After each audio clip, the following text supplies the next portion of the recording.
All right, today we are diving deep into one of the most powerful symbols in the entire animal kingdom, the lion. We all have this picture in our heads of a majestic, undisputed king. But what if that's not quite the whole story?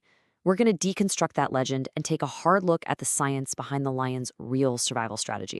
I mean, for centuries, across basically every culture, the lion has been the ultimate icon of strength, of courage, of royalty. This image is absolutely everywhere, from national flags to ancient myths. It's just baked right into our collective consciousness. You see a lion, you think king. Simple as that. But is that really what's happening out there on the savannah? Well, science is starting to reveal a far more complex, a much more nuanced animal. One that might be less of an absolute monarch and, well, more of a master politician, a strategist, maybe even a little bit of a trickster. So first up, let's get into the lion's social world. This is what we're calling the social throne game. And let me tell you, it is far from a simple monarchy. It's more like a dynamic and, honestly, an often brutal political arena. This slide really gets to the heart of it, doesn't it? It shows the core shift in how we should be thinking. We're moving away from this myth of a lone, all-powerful king to the scientific reality of a highly social animal that's constantly playing a complex game of costs versus benefits. It's not about absolute power, it's all about strategic survival. So what does this complicated game actually look like on the ground? Well, for one, those cooperative hunts we see on TV, their success rate is all over the place. And the pride itself isn't some rigid hierarchy. It's more of a fluid network of giving and taking. This can lead to what scientists call free riding, where some males get all the benefits of the pride without really contributing to the hunt. And then there's the really shocking part, infanticide. When new males take over a pride, they often kill the existing cubs. It's unbelievably brutal, but from an evolutionary standpoint, it's a ruthlessly effective way to bring the females back into heat so they can have their own offspring. Okay, so let's move on and see how this whole theme of strategy applies to the lion's most famous features. That incredible mane and that earth-shaking roar, they are not just for show. They are actually sophisticated tools in the lion's survival toolkit. That mane is doing a few jobs at once. For sure, it's a signal. A darker, fuller mane is basically a billboard that tells rivals and potential mates, hey, I am strong and I am healthy. It's also a physical shield, offering some real protection during those brutal fights over territory.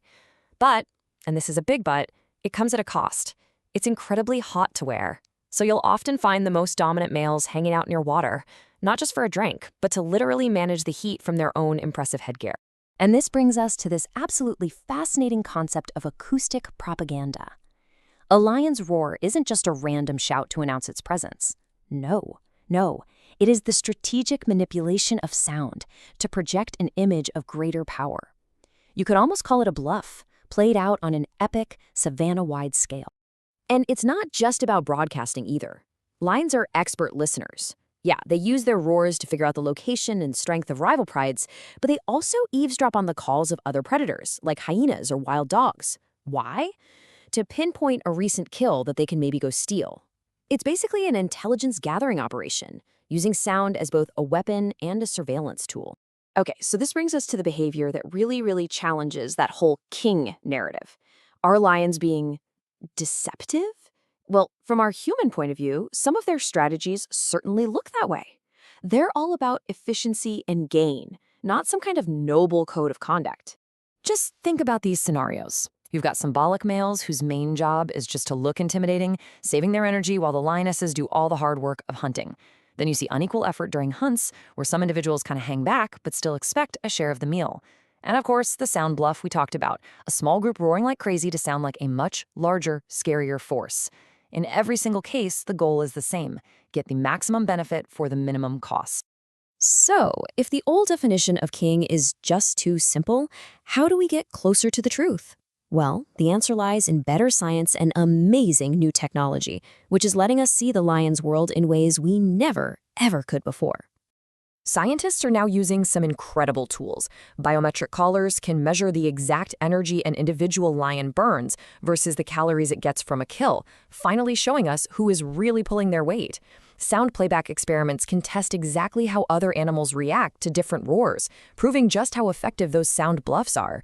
Some researchers are even looking at things like microbiome and scent analysis to understand a whole hidden world of chemical communication.